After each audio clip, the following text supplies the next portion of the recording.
वैष्णो माता की, और चाहा किसको? राधा माधव को। इसका मतलब ये नहीं कि हम कृष्ण की उपासना करें और माँ दुर्गा की हंसी उड़ाएं, निंदा करें, कभी नहीं। हम राम की पूजा करें और कृष्ण की निंदा करें तो ये कृष्ण की नहीं, राम की निंदा है। कृष्ण के उपासक होकर हम दुर्गा की निंदा करें तो माँ दुर्गा की नहीं, कृष्ण की ही निंदा है। क्योंकि यथा तरोर मूल निषेचनेन प्रत्यंत जस्कंद भुजोपशाखा, जैसे वृक्ष की जड़ में हम पानी डालते हैं तो वृक्ष हरा भरा होता है, पत्ते भी आते हैं, फूल भी आते हैं और फल भी आते हैं। ऐसे सबका जो मूल है ना, एकमात्र श्री कृष्ण है। एक है, साध है, सब सद है, सब साध है, सब जाए। एक में जिसने मन को लगा लिया उसे कहीं भटकने की जरूरत नहीं है। लेकिन कोई आवे तो निंदा मत करो, प्रणाम तो कर ही लो। आप जानते हैं हमारे गोस्वामी तुलसीदास जी महाराज से बढ़कर राम का अनन्य भक्त कौन होगा? ऐसी अनन्यता उनके जीवन में। लेकिन रामचरितमानस की रचना जब बाबा ने करी तो उसमें सबकी स्तुति लिखी। भवानी शंकरौ वंदे श्रद्धा विश्वास रूपिणौ याभ्याम विना न पश्यन्ति सिद्धाः स्वान्तस्तमीश्वरम्। भवानी की वंदना, शंकर जी की वंदना, गणपति की वंदना, भैरव जी की वंदना, दुर्गा जी की वंदना, गुरु जी की वंदना, दुष्टों की वंदना, पापियों की वंदना, ब्राह्मणों की वंदना, भूमि की वंदना और दशरथ जी की वंदना, माता कौशल्या, तीनों माताओं की वंदना, अयोध्या की वंदना, अयोध्या की गलियों की वंदना, सरजू की वंदना। अरे और तो जाने दीजिए, भूत प्रेतों की भी वंदना की। बाबा ने जब सबकी वंदना कर दी, रामचरितमानस का निर्माण हो गया तो देवताओं की बड़ी भीड़ लगी, वरदान देने के लिए आए। तुलसी बाबा ने अपनी कुटिया से झांक करके देखा, एक लाइन में देवियां खड़ी हैं, एक लाइन में देवता खड़े हैं, एक लाइन में भूत प्रेत खड़े हैं, एक लाइन में डाकू चोर पिशाच सब खड़े हैं, कि सबकी वंदना की थी। और सब लोग कहते हैं वरदान मांगो, वरदान मांगो, क्या चाहिए? गोसाई जी बोले, हे भगवान, मैंने इनको कब बुलाया था, ये लोग क्यों आ गए? एक ही शब्द, वरदान मांगो। गोस्वामी जी ने सबके चरणों में प्रणाम करके कहा, आप लोग यदि मुझे बहुत प्रसन्न हैं और यदि मेरी स्तुति से आप सब लोग प्रसन्न हैं तो केवल एक ही वरदान दे दो। मांगत तुलसीदास कर जोरे बसहु राम सिय मानस मोरे। आप सबकी वंदना मैंने जरूर की, लेकिन चाहता हूं केवल श्री जानकी वल्लभ लाल को। आप सभी मिलकर ऐसा आशीष कर दें कि श्री जानकी वल्लभ लाल के चरणों में मेरी प्रीति ज्यादा हो जाए, तो सभी आशीष देकर चलेंगे। तो वंदना भले ही हजारों की करो, पूजा भले ही हजारों की करनी पड़े, लेकिन निष्ठा हमेशा एक में रखो। एक है, साधे सब सधे, सब साधे सब जाए। निंदा किसी की नहीं। तीसरी बात, आप लोगों ने कहा अनामी का नाम कैसा, अजन्मा का जन्म कैसा। पूज्य सूत जी महाराज कहते हैं, भक्ति में ये शक्ति है कि परमात्मा के अनंत नाम हो सकते हैं। भगवान कहते हैं, भाव का भूखा हूं मैं और भाव ही बस सार है। भाव से मुझको भजे तो भव से बेड़ा पार है। भाव बिन कुछ भी वो देवे मैं कभी लेता नहीं। भाव से एक फूल भी दे तो मुझे स्वीकार है। अन्य धन और वस्त्र भूषण कुछ न मुझको चाहिए। आप हो जाए मेरा, बस यही मेरा सत्कार है। कि बांध लेते भक्त मुझको प्रेम की जंजीर में। इसलिए इस भूमि पर होता मेरा अवतार है। परमात्मा भाव के वश में है। भाव से जो उनको पुकारे, जिस नाम से पुकारे, वो नाम उनका ही हो जाता है। माँ यशोदा ने कन्वा कहा तो कन्वा भी उनका एक सिद्ध नाम हो गया। तो जिस नाम से प्रभु को पुकारा जावे, उस नाम को भगवान वेद के मंत्रों के नाम से कम महत्व नहीं देते। दूसरी बात, परमात्मा का अवतार होता है, जन्म कभी नहीं होता। गीता में गोविंद आदेश करते हैं, जन्म कर्म च मे दिव्यम एवं यो वेत्ति तत्त्वतः। मेरा जन्म दिव्य है, मेरा कर्म दिव्य है। जिस गर्भ में परमात्मा आवे वो गर्भ भी दिव्य है। तो पूज्य सूत जी महाराज कहते हैं, इस बात को जो समझ ले। और आप लोग कहते हैं कि भगवान के अवतार कितने हुए, ये भी तो निर्णय नहीं। कोई कहते हैं 10 अवतार, कोई कहते हैं 20 अवतार, कोई कहते हैं अनंत अवतार। तो वेद ने प्रभु के कितने अवतारों को प्रामाणिक रूप में कहा है? ऋषियों, हरि अनंत, हरि कथा अनंता। ये बात असत्य नहीं है। परमात्मा अनंत है, उसकी कथा भी अनंत है, ये बिल्कुल सत्य बात है। लेकिन वैदिक परंपरा में देखें तो भगवान के 24 प्रामाणिक अवतार हुए हैं। ये भागवत का भक्ति अनुष्ठान है। इसमें जो भी श्रवण करने को मिले वो जीवनोपयोगी है। कहते हैं कि 24 अवतारों का जो व्यक्ति प्रातः उठकर रोज एक बार नाम ले ले तो उसका वो दिन बड़े सुख से व्यतीत होता है। उस दिन में कोई संकट नहीं आता। परमात्मा के 24 अवतारों में पहला अवतार है सनक सनंदन सनातन सनत कुमार। भगवान का दूसरा है 12 अवतार। पृथ्वी जब समुद्र में डूब गई तो अपने दंष्टाओं पर लेकर जिन्होंने पृथ्वी को बाहर निकाला, ये 12 सूकर रूप। भगवान का तीसरा अवतार है नारद जी का अवतार। चौथा है नर और नारायण का अवतार। पांचवा है प्रभु का कपिल देव अवतार। छठवां है दत्तात्रेय जी का अवतार। सातवां भगवान का यज्ञ अवतार है। तो आठवां है श्री ऋषभ देव जी का अवतार। जैसे हमारे सनातन में 24 अवतार होते हैं, वैसे सनातन की दूसरी शाखा जो जैन संस्कृति है, जैन में 24 तीर्थंकर होते हैं। तो उनके जो पहले तीर्थंकर हैं ऋषभ देव भगवान, वो 8वें नंबर के अवतार हैं। 9वां है प्रभु का पृथु अवतार। तो 10वां है मत्स्य अवतार। यदि हम 10 अवतारों के प्रसंग पर चलते हैं तो मत्स्य अवतार पहला अवतार है, पर 24 अवतारों में यह 10वां अवतार है। 11वां है भगवान का कच्छप अवतार। 12वां है धन्वंतरी अवतार। 13वां प्रभु का मोहिनी अवतार। 14वां है श्री नृसिंह देव का अवतार। 15वां है भगवान का वामन अवतार। ये 15वां वामन अवतार माना जाता है। और 16वां मेरे प्रभु का परशुराम जी का अवतार, फरसे वाले बाबा। 17वां महर्षि वेदव्यास का अवतार, कृष्ण द्वैपायन वेदव्यास। और 18वां है श्री राम का अवतार। बोलिए राजा रामचंद्र भगवान की। ये परमात्मा का अष्टादश 18वां अवतार। एक और बात, 10 अवतारों के प्रसंग में चलते हैं तो राम जी का 7वां अवतार है। 24 अवतारों के प्रसंग में राम जी का 18वां अवतार है। 19वां है शेष बलराम का अवतार। और 20वां मेरे प्राण वल्लभ श्री कृष्ण का अवतार। 21वां हरि अवतार। 22वां हंस और हैग्रीव अवतार। 23वां बुद्ध अवतार। और 24वां आगे होगा कल्कि अवतार। एते चांस कलापुंस कृष्णस्तु भगवान स्वयं। इन 24 अवतारों में कोई अंश अवतार, कोई आवेश अवतार, कोई पूर्ण अवतार। एक और बात कहें, इनमें 8 अवतार हैं कर्मयोगी, 8 अवतार हैं ज्ञानी योगी और 8 अवतार हैं भक्ति योगी। पर इन 24 अवतारों में परिपूर्णतम जो अवतार हैं वो 2 अवतार हैं। कौन कौन से? श्री रामावतार और श्री कृष्ण अवतार। इसलिए कलयुग में इनके नाम से बढ़कर के मुक्ति का कोई साधन नहीं है। हमारे यहाँ एक उपनिषद है सज्जनों, जिसको बोलते हैं कली संतरणोपनिषद। एक बार देवताओं ने जाकर के विधाता ब्रह्मा जी से प्रार्थना की और कहा, कलयुग में बिना किसी प्रयास के, बिना ज्यादा परिश्रम के जल्दी प्रभु से मिलने का साधन क्या है? तो ब्रह्मा जी महाराज बड़े गदगद हो गए और बोले, एक ही साधन है, हरे राम राम राम हरे हरे, हरे कृष्ण कृष्ण कृष्ण हरे हरे।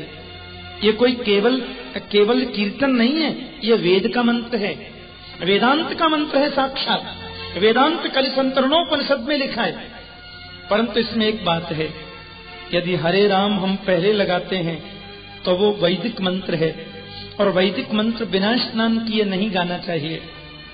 तो चैतन्य महाप्रभु ने देखा हरे कृष्ण यदि पहले लगा दिया जाए तो महामंत्र हो जाता है, और उस महामंत्र को शुद्ध अशुद्ध किसी भी अवस्था में जपने से दोष नहीं लगता। हरे कृष्ण कृष्ण कृष्ण हरे हरे, हरे राम राम राम हरे हरे। 2 मिनट प्रेम से गाइए। कृष्ण कृष्ण हरे हरे, हरे राम हरि बोल, राम राम हरे हरे, हरे कृष्ण कृष्ण कृष्ण हरे हरे, हरे राम राम राम हरे हरे, हरे कृष्ण कृष्ण हरे हरे, जय हो, हरे राम राम राम हरे हरे, हरे कृष्ण कृष्ण कृष्ण हरे हरे, हरे राम राम राम हरे हरे, हरे कृष्ण कृष्ण कृष्ण हरे हरे, हरे राम राम राम हरे हरे, हरे कृष्ण कृष्ण कृष्ण हरे हरे, हरे राम राम राम हरे हरे, हरे कृष्ण कृष्ण कृष्ण हरे हरे, हरे राम राम राम हरे हरे, हरे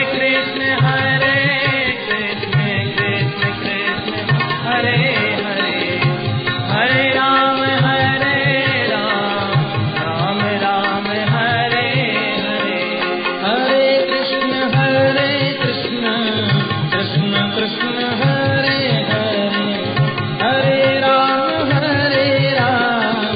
राम राम हरे हरे, हरे कृष्ण कृष्ण कृष्ण हरे हरे, हरे राम राम राम हरे हरे, हरे कृष्ण कृष्ण कृष्ण हरे हरे,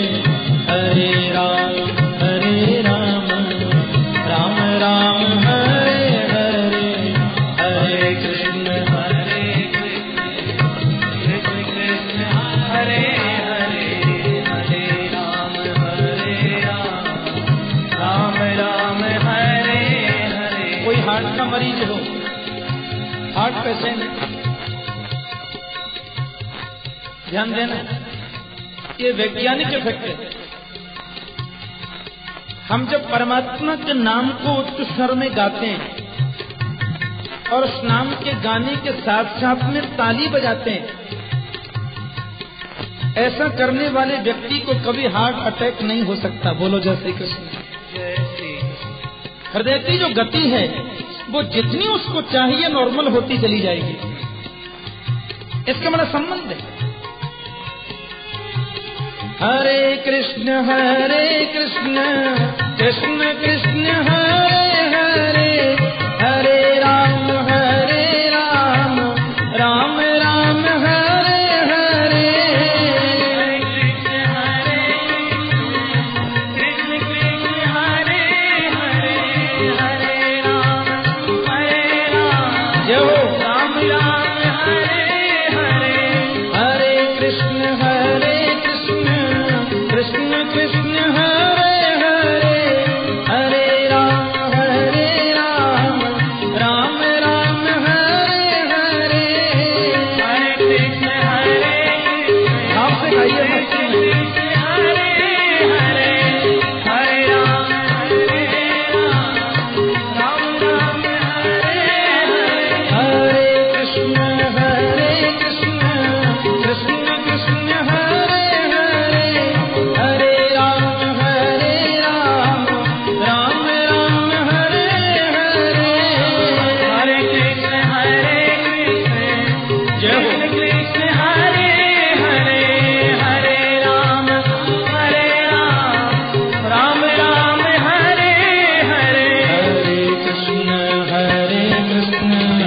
कृष्ण कृष्ण हरे हरे हरे राम राम राम हरे हरे हरे कृष्ण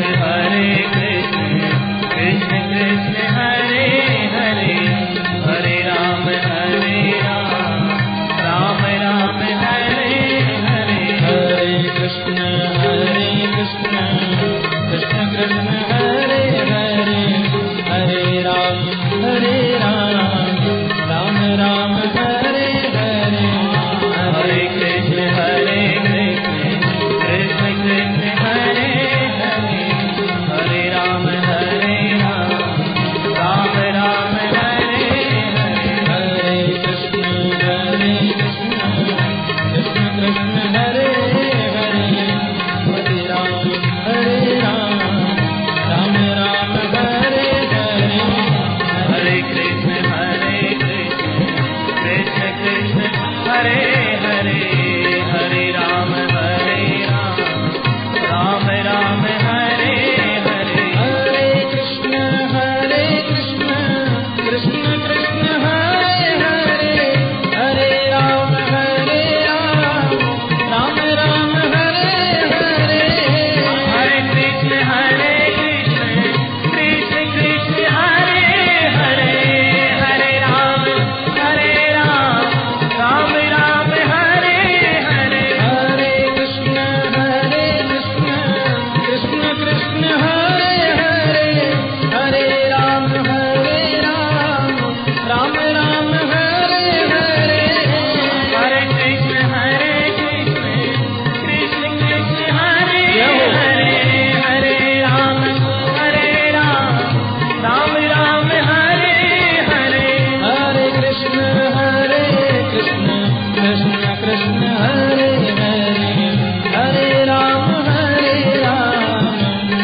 राम हरे हरे हरे कृष्ण कृष्ण कृष्ण हरे हरे हरे राम राम हरे हरे कृष्ण कृष्ण कृष्ण हरे हरे हरे राम राम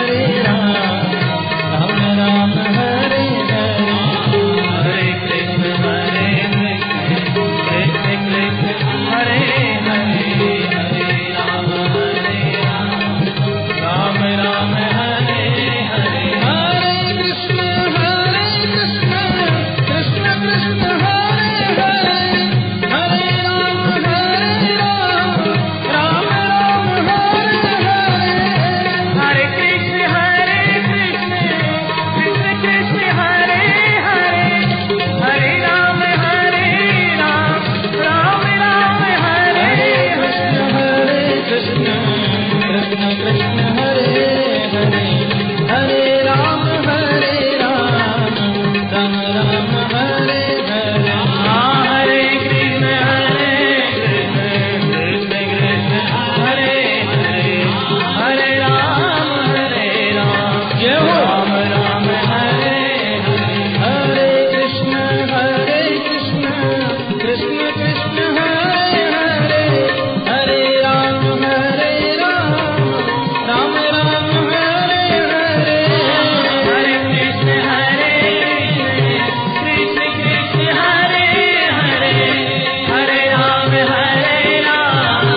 राम हरे हरे हरे कृष्ण कृष्ण कृष्ण हरे हरे हरे राम राम हरे हरे हरे कृष्ण कृष्ण कृष्ण हरे हरे हरे राम राम हरे राम हरे कृष्ण हरे हरे राम हरे हरे कृष्ण हरे हरे कृष्ण हरे हरे राम हरे हरे कृष्ण हरे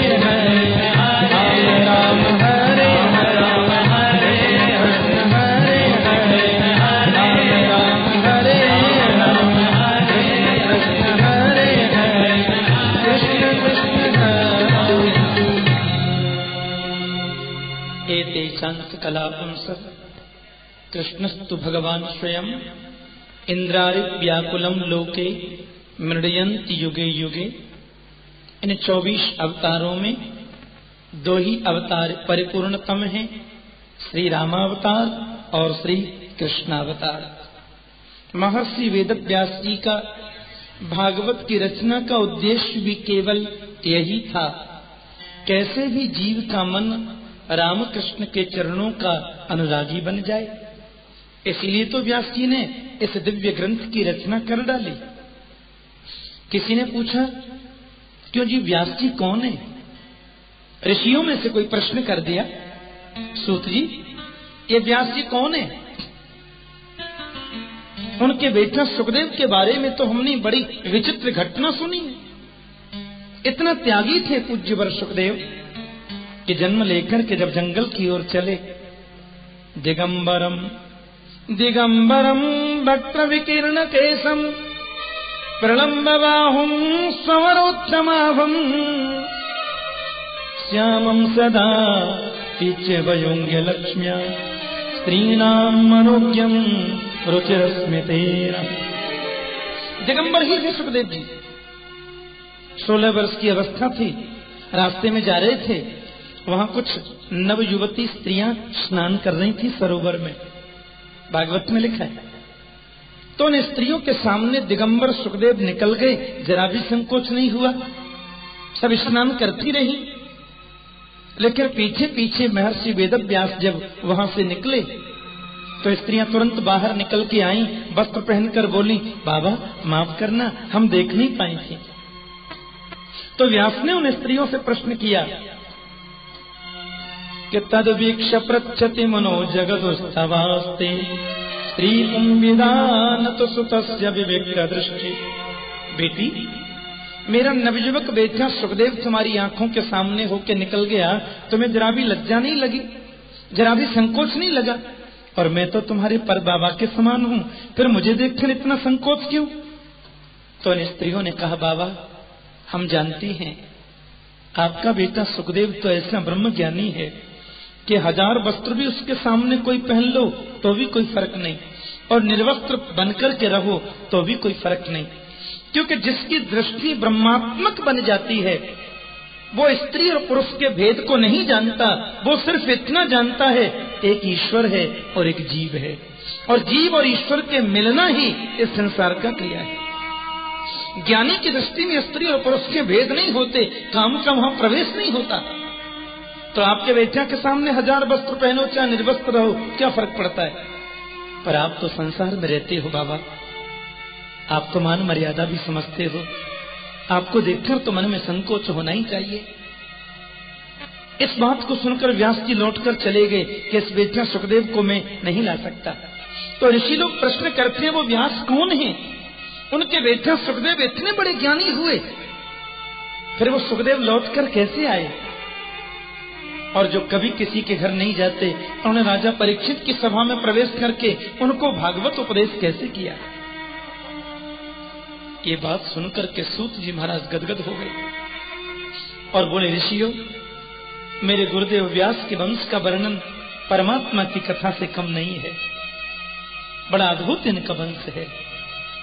नारायण के पुत्र ब्रह्मा हुए, ब्रह्मा के पुत्र वशिष्ठ हुए, वशिष्ठ के पुत्र शक्ति हुए, शक्ति के पुत्र ही पराशर मुनि हुए, और पराशर जी के ही बेटा महर्षि वेदव्यास हुए, उनके बेटा सुखदेव हुए।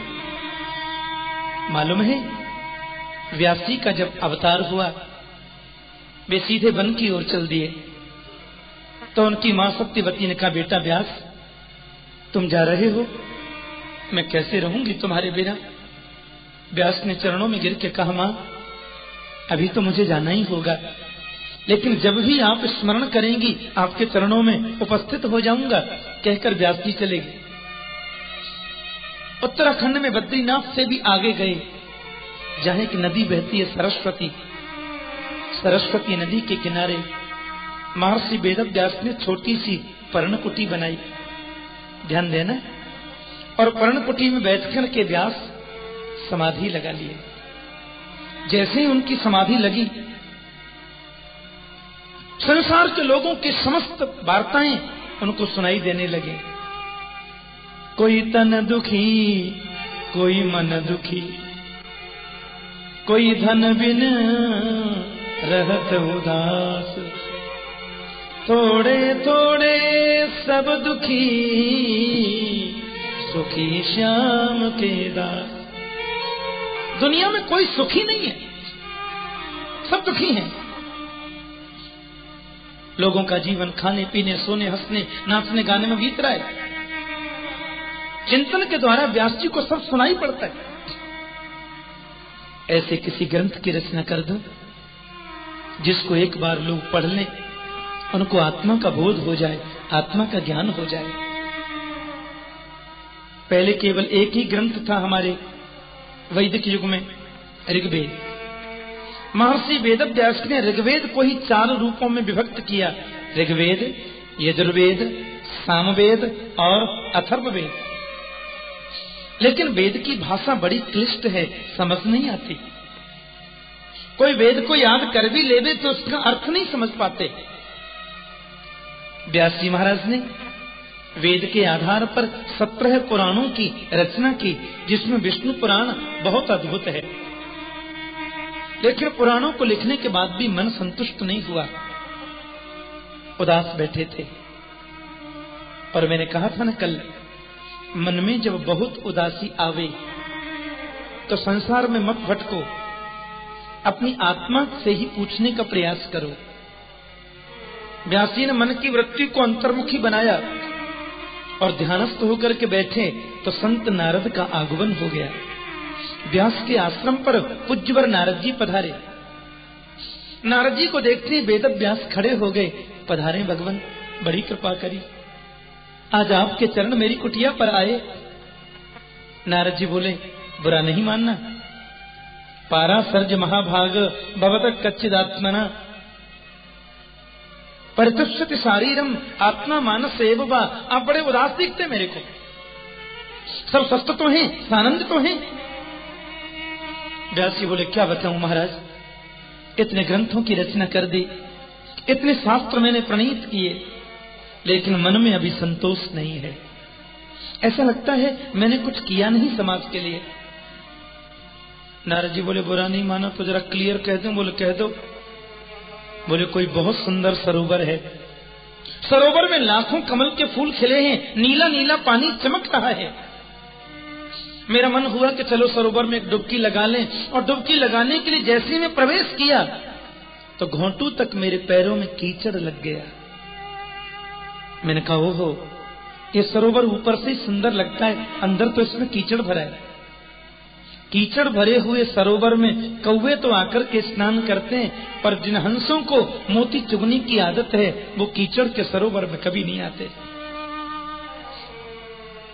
कि नयत बचश्चित्र पदम हरेर्यसो जगत पवित्रम प्रगणीह गर्हिचित् तद्वायसं तीर्थम संति मानसा नयत्र हंसा निरमन्त्यु शिक्षया। कौवे तो कीचड़ में आ सकते हैं लेकिन हंस नहीं आ सकते। व्यास जी बोले, मैं समझा नहीं। नारद जी बोले, समझ लो, आपने जितने ग्रंथों को लिखा सभी श्रेष्ठ हैं, लेकिन किसी किसी ग्रंथ में आपने बलि देने का विधान लिख दिया। ऐसे ग्रंथों को दुनिया पढ़ेगी, लेकिन हंसों के समान जो वैष्णव हैं वे उनको नहीं पढ़ सकते। लगा लिया तो भगवंत कृपा आपको कभी छोड़कर नहीं जा सकती। संत कृपा के गौण से भगवंत कृपा को जीवन में चिपका लो, वो कभी छोड़ नहीं सकती। और संत जिस पर कृपा कर दे व्यास जी, उसके लिए कोई काम दुरूह नहीं है, कठिन नहीं है। और मैं तुम्हें किसी और की कथा नहीं सुनाता, मैं तो अपनी कथा कहता हूं कि अहम पुरातीत भवे भवमूने दास्यास्तु कस्याश्चन वेदवादिनाम्। मैं पूर्व जन्म में एक दासी का बेटा था। नारद अपनी आत्मकथा व्यास जी को बता रहे हैं। व्यास जी, मेरी मां अनपढ़ थी, अशिक्षित थी। मेरा जन्म हुआ उसके 5 मिनट बाद मेरे पिता की मृत्यु हो गई। मैंने अपने पिता को नहीं देखा। दासी का बेटा, मेरा जन्म और पिता की मृत्यु एक संग। मेरे जन्म से मां को खुशी है तो सौभाग्य उजड़ जाने से उसे कष्ट है। पिताजी के संस्कार हो जाने के बाद व्यास जी, जब मैं 6 महीने का हुआ तो मां मुझे गोद में लेके चली।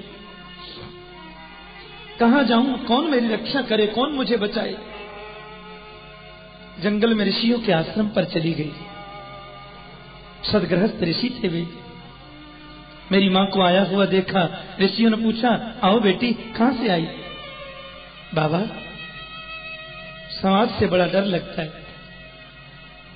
इस बस्ती में हमारे आंसुओं को कौन पहुंचेगा। यहाँ जिसको देखो उसका दामन भीगा लगता है। जिसकी चदरिया स्वयं गीली है, मेरे आंसू वो कैसे पहुंच सकता है।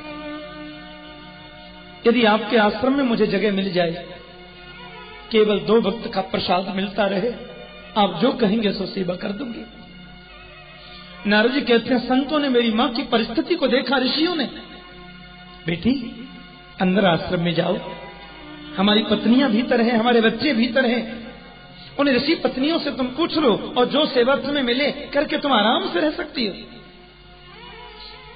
नारद जी कहते हैं, ऋषियों की पत्नियों ने मेरी मां को गौ सेवा दे दी। बेटी तुम गाय सेवा करो, आश्रम में झाड़ू लगाओ, दोनों वक्त प्रभु का प्रसाद ग्रहण करो। अपनी मां के साथ साथ मैं आश्रम में रहता। मैं आपको बता नहीं सकता व्यास जी, कैसा निर्मल उन ऋषियों का जीवन। प्रातः 4 बजे से लेकर रात्रि 10 बजे पर्यंत कब समय निकल जाए पता नहीं चले। वेद मंत्रों का उच्चारण होता, कभी हवन होता, कभी यज्ञ होता, कभी पूजा, कभी पाठ। मैंने ऋषियों के आश्रम के बाहर झरने में देखा, शेर, गाय और हिरण एक साथ पानी पी रहे थे। किसी का किसी के प्रति वैमनस्य नहीं, किसी का किसी के प्रति विद्वेष की भावना नहीं। मैं धीरे धीरे बड़ा हो रहा हूं। संतों की कृपा से मुझे सत्संग मिल रहा है। एक बार क्या हुआ व्यास जी, वो ऋषि कुमार जो है ना, अपने आश्रम में झाड़ू लगा रहे थे। मैंने कहा, ऋषि कुमार ये सेवा तो मेरी है, मेरी मां की सेवा है, आप झाड़ू क्यों लगाते? ऋषि कुमार ने कहा, सुनो, तुम्हें नहीं मालूम रामदास, मेरा नाम रामदास रख दिया था। बेटा कल से हमारे यहाँ सत्संग होगा, और जब सत्संग अपने यहाँ होवे तो सेवा नौकर से नहीं स्वयं करनी चाहिए। भागवत कथा का सत्संग है, चाहे कोई यज्ञ का कार्य है, सबको उसमें सहयोगी बनना चाहिए। अपनी अपनी सेवा सब करें। तो ऋषि कुमारों ने सेवा स्वयं की, और दूसरे दिन से संतों की मंडली आई। बड़े बड़े त्यागी महात्मा, बड़े बड़े अमलात्मा योगी। कथा आरंभ हुई तो हजारों नर नारी आसपास के ग्रामीण अंचल से भी कथा सुनने आए। 4 महीने तक वो कथा चलेगी। नारद जी कहते हैं, अपनी माता की बगल में बैठकर मैं भी कथा सुनता, और मुझे सेवा ऋषियों की मिल गई। जो कथा कर रहे थे उनकी सेवा भी मुझे मिली। मेरे आश्रम के वो अतिथि हैं, मेरे लिए तो भगवान हैं। उनके चरण दबाता, उनके बर्तन धो देता, और व्यास जी पत्तल में जो भी उच्छिष्ट प्रसाद बचता मैं उसी को खा लेता। मेरी आदत बन गई ऐसे। धीरे धीरे उन ऋषियों से मेरा प्यार हो गया, प्रेम हो गया, और मुझे पता चला कि 10 दिन बाद सत्संग खत्म हो जाएगा, ऋषि लोग चले जाएंगे। एक दिन रात्रि में मैं उन महात्माओं की कुटिया में आया और आकर के बोला, बाबा आपकी कथा जो 4 महीने मैंने सुनी, यही निष्कर्ष निकाला कि दुनिया केवल वहम है, टोटल वहम है। आप एक कृपा नहीं कर सकते? संत बोले, क्या? बोले, मुझे अपने साथ में ले चलो, बद्रीनाथ धाम के ऊपर पहाड़ पर मुझे छोड़ देना। एकांत में निर्मल गुफा में बैठकर गोविंद का नामस्मरण करूंगा, वही तो सार है, और कोई किसी का नहीं। मेरी मां को पता चला कि बाबा लोग मेरे बेटा को ले जाना चाहते हैं, तो मार होने लगी। बोल, महाराज ले मत जाना, मेरे बुढ़ापे की लाकड़ी यही तो है। अब माँ कहती बेटा को ले मत जाना और मैं कहता मुझे छोड़ मत जाना। महात्मा लोगों ने कहा नहीं, जब तक तुम्हारी माँ है माँ की सेवा करो, और माता के शरीर का अंत हो जाने के बाद तुम वन में जाने के लिए स्वतंत्र हो पुत्र। सभी संत लोग जब जाने लगे तो चरणों में गिर के मैंने कहा बाबा कुछ तो मुझे बताओ, मेरे लिए कुछ तो बता करके जाओ। उन संतों ने मुझे हृदय से लगाया और बहुत सुंदर मुझे संबल दे दिया कि नमो भगवते तुभ्यं वासुदेवाय धीमहि प्रद्युम्नाय अनिरुद्धाय नमः संकर्षणाय च। मुझे मंत्र दे दिया संतों ने, ओम नमो भगवते वासुदेवाय। बेटा इस मंत्र का तो जाप करना, तुझे प्रभु की प्राप्ति हो जाएगी। एकात्मजा में जननी योशिन मूढ़ा च किंकरी। मेरी माँ तो मुझे एक पल अपनी आंखों से दूर नहीं करती, क्योंकि मैं ही छोटा बेटा, मैं ही बड़ा बेटा। बच्चा रामदास कहीं जाना नहीं बेटा। अरे बेटा तू किधर है, जल्दी मेरे पास आ। नारद जी कहते हैं कि मेरा मन तो भजन में लग गया। जह लगन लगी घनश्याम की, गोविंद से मिलने की लगन जिसको लग जावे कोई बाधा उसको रोक नहीं सकती। एक दिन भजन करते करते मैंने सोच लिया, हे भगवान ये माता जी जल्दी पधार जाएं तो ठीक है, क्योंकि जब तक ये रहेंगी मुझे वन में जाने नहीं देंगी। हर पल अपनी आंखों के सामने रखती हैं, एक पल मुझे आंखों से दूर नहीं जाने देती। और एक दिन ऐसा ही हो गया। एकदा निर्गताम गेहाम दुहंति निशिगाम पथि सर्पो दशत पदास पृष्ठ कृपणाम कालनोदित। नारद जी कहते हैं मेरी माँ एक दिन गाय को दुहने के लिए गई तो घास में बैठे हुए सांप ने माँ को डस लिया और माँ मर गई। नारद जी कहते हैं बहुत जोर से रोया मैं, मेरी आंखों से आंसू निकल पड़े, लेकिन दाहिनी आंख से गर्म आंसू और बाईं आंख से ठंडे आंसू। क्या मतलब? व्यक्ति जब दुखी होकर के रोता है तो आंसू गर्म निकलते हैं, और जब सुखी होकर के रोता है तो आंसू ठंडे निकलते हैं। कभी रोने का काम पड़े तो आप लोग देखना, जब दुख में रोएंगे तो आंसू गर्म निकलेंगे, और खुशी होकर कभी कभी खुशी में रोते हैं। मैंने देखा एक 5 वर्ष का नन्हा सा बालक, छोटे छोटे जिसके हाथ, अपने घर में दौड़ा, वह आया नाचने लगा। माँ बोली क्या हुआ? बोले पूरे स्कूल में फर्स्ट आया हूं मैं अपनी पहली कक्षा में। अब माँ ने दौड़ करके उस बच्चे को गले से लगाया। पहली क्लास में बच्चा प्रथम श्रेणी में पास हुआ, माँ ने दौड़कर गले से लगाया और वो रोने लगी। ऐसे खुशी के जो आंसू निकलते हैं वो ठंडे होते हैं। संसार के दुख में हम जब रोते हैं तो आंसू गर्म निकलते हैं, और भगवान की याद में जो रोते हैं वो आंसू नहीं, वो तो मोती होते हैं। बोलो जय श्री कृष्ण। परमात्मा के स्मरण में जो रोले। नारद जी कहते हैं मुझे दुख ये था कि जन्म देने वाली मेरी माँ मुझे छोड़ के चली गई, और सुखी प्रसन्नता ये थी कि अब बन जाने से मुझे कोई रोकेगा नहीं। अनुग्रहम मन्यमाना, मैंने माता की मृत्यु को परमात्मा का अनुग्रह समझा, और पूरे संस्कार करने के बाद मैं सीधा वन में चला गया। और वन में जाकर बद्रीनाथ भगवान की सन्निधि में गंगा में स्नान किया। वहां गंगा बहती है अलकनंदा, उनमें स्नान करके मैं और उत्तराखंड में ऊपर चला गया, और वहां जाकर के संतों के द्वारा दिए गए मंत्र का मैंने अखंड जाप शुरू कर दिया।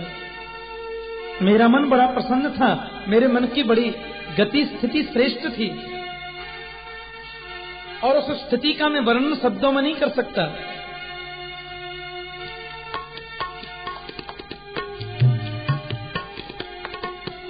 ओम नमो भगवते वासुदेवाय। ओम नमो सब दोनों भगवते वासुदेवाय। ओम नमो भगवते वासुदेवाय। ओम नमो भगवते वासुदेवाय। ओम नमो भगवते वासुदेवाय। ओम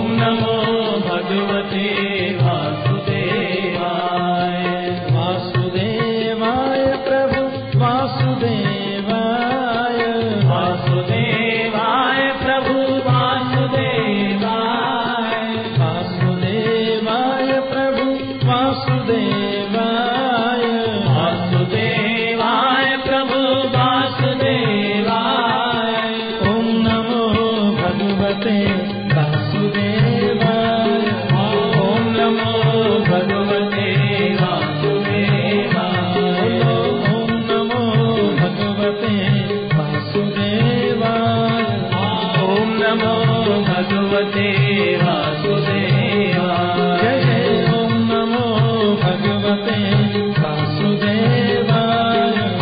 ओम नमो भगवते वासुदेवाय। वासुदेवाय मेरो रामचंद्राय। वासुदेवाय मेरो रामचंद्राय। वासुदेवाय मेरो रामचंद्राय।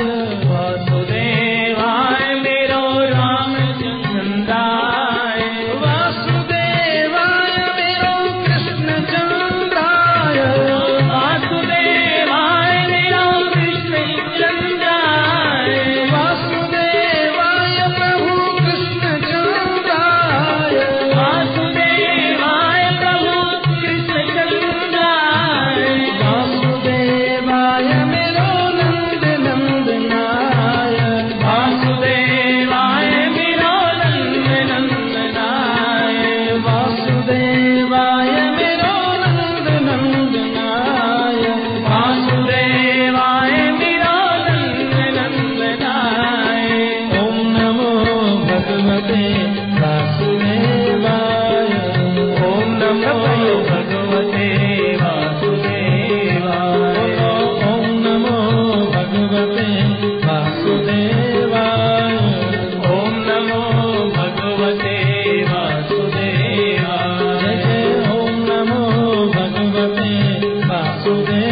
कहते हैं, संतों के बताए मंत्र का मैंने निष्ठा से जाप किया और देखो वो जब चलते चलते चलते चलते एक परिस्थिति ऐसी बनी कि अजपा जाप होने लगा और मेरे हृदय में हरि प्रकट हो गए।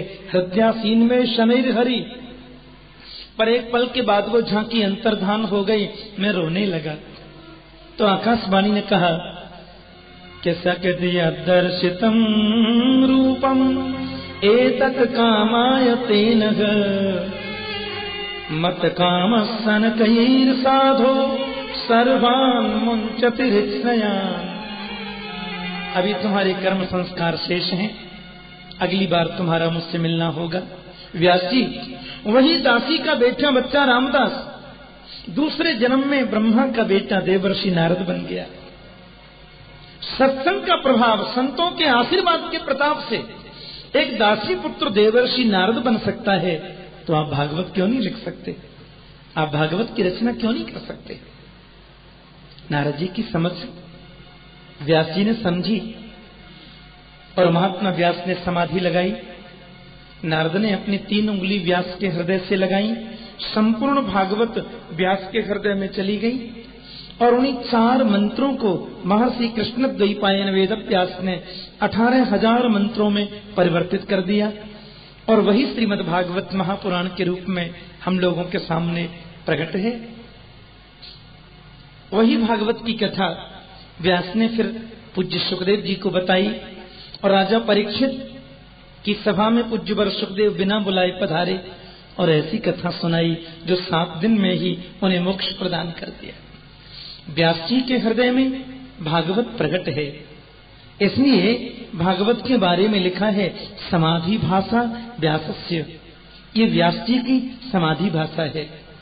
कैसे उन्होंने सुखदेव जी को अध्ययन कराया, राजा परीक्षित का प्राकट्य कैसा हुआ, ये सभी प्रसंग और विशेषकर माता कुंती की स्तुति, सुभद्रा का प्रसंग और भीष्म पितामह के द्वारा गोविंद का स्तवन, ये सभी प्रसंग 3 बजे से हम लोग सुनेंगे।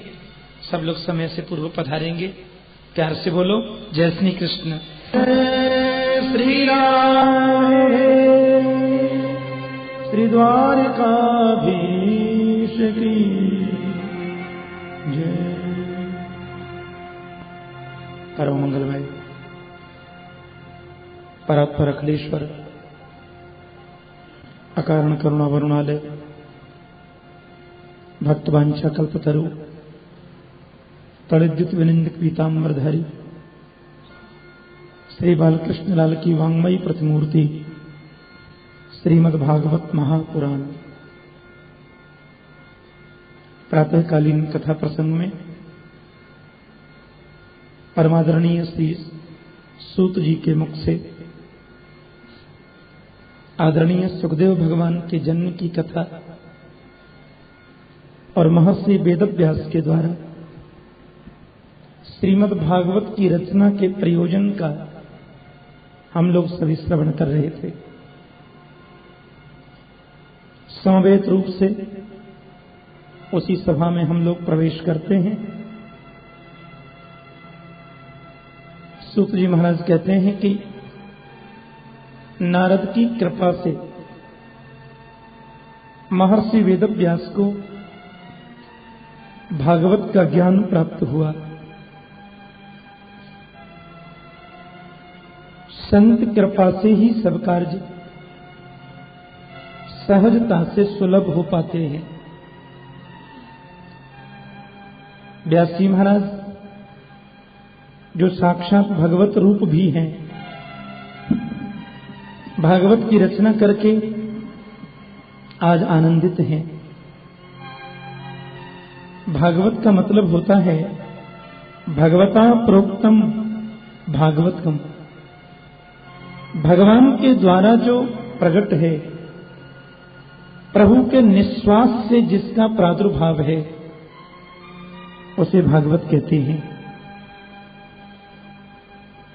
4 मंत्रों की भागवत को महर्षि वेदव्यास ने 18,000 मंत्रों में परिवर्तित कर दिया। बड़ी सुंदर, बड़ी सुखद अनुभूति उन्हें हुई। लेकिन व्यास जी के मन में एक चिंता है, और चिंता यह है कि भागवत में सबसे पहले सुनाऊं किसे। समाधि भाषा व्यासस्य, व्यास की समाधि भाषा है भागवत, और हृदय में जो भागवत प्रकट है उसको पहले सुनाऊं कैसे, ये बड़ी चिंता है। एकाग्र होकर मन की वृत्तियों को उन्होंने अंतर्मुखी किया, तो मन से आवाज निकली कि भागवत को पहले पढ़ने का वही अधिकारी है जिसने क्रोध को जीता और काम को जीता। काम क्रोध पर जो विजय प्राप्त कर ले वो भागवत को पढ़ सकता है। हमारे जीवन के यही तो 3 शत्रु हैं, काम, क्रोध और लोभ। पर आश्चर्य की बात यह है कि काम हमें दिखाई देता है, क्रोध दिखाई देता है, और लोभ दिखता नहीं है। लोभ तो दिनों दिन बढ़ता ही जाता है। ऐसी विचित्र परिस्थिति है लोभ की। दशरथ जी कामासक्त हैं, महारानी कैकेयी क्रोधासक्त हैं, लेकिन मंथरा तो लोभ का प्रतीक है। शत्रुघ्न जी का नाम शत्रुघ्न इसीलिए रखा। किसी ने पूछा था गोस्वामी जी से कि आपने शत्रुघ्न का नाम शत्रुघ्न क्यों रखा? जो शत्रुओं का हनन करे, जो शत्रुओं को मारे, वो शत्रुघ्न। तो रामचरितमानस के अनुसार यदि देखें तो शत्रुघ्न जी ने कभी युद्ध नहीं किया। लक्ष्मण जी महाराज ने भी युद्ध किया, राक्षसों के संहार में सहयोग किया। भगवान राम ने बड़े बड़े पराक्रमी राक्षसों का उद्धार किया, लेकिन शत्रुघ्न ने तो कभी युद्ध नहीं किया। फिर उनका नाम शत्रुघ्न क्यों? तो गोस्वामी जी ने कहा कि राम ने तो बाहर के शत्रुओं को मारा, लक्ष्मण ने बाहर के शत्रुओं को मारा, लेकिन अंदर का जो शत्रु है उसको तो शत्रुघ्न ने ही मारा। राम जी ने ताड़का मार दी, लक्ष्मण जी महाराज ने मारीच सुबाहु के मारने में सहयोग किया, कुंभकर्ण को मारा, या इंद्रजीत मेघनाथ को मारा। ये सब तो बाहर के शत्रु थे, दिखाई देते हैं, पर शत्रुघ्न लाल ने तो अंदर के शत्रु को मारा, जिसे हम लोभ कहते हैं, जो मंथरा का प्रतीक है। और ये लोभ जो है ना, वो बढ़ता ही जाता है, दिखता नहीं है। ऊपर से भक्ति बढ़ रही है, लेकिन अंदर से लोभ पनप रहा है, ध्यान देना। बंगाल में एक कहावत आती है, अति भक्ति चोरेर लखन। बोलो जय श्री कृष्ण। बंगला की कहावत है, अति भक्ति चोरेर लखन। जो ज्यादा भक्ति दिखाता है, जो बनावटी विनम्रता दिखाता है, समझो वो अंदर से गंदा है। बोलो जय श्री कृष्ण। वो अंदर से ठीक नहीं है। लोभ की वृत्ति है ही ऐसी। नारद जी महाराज रास्ते में जा रहे थे,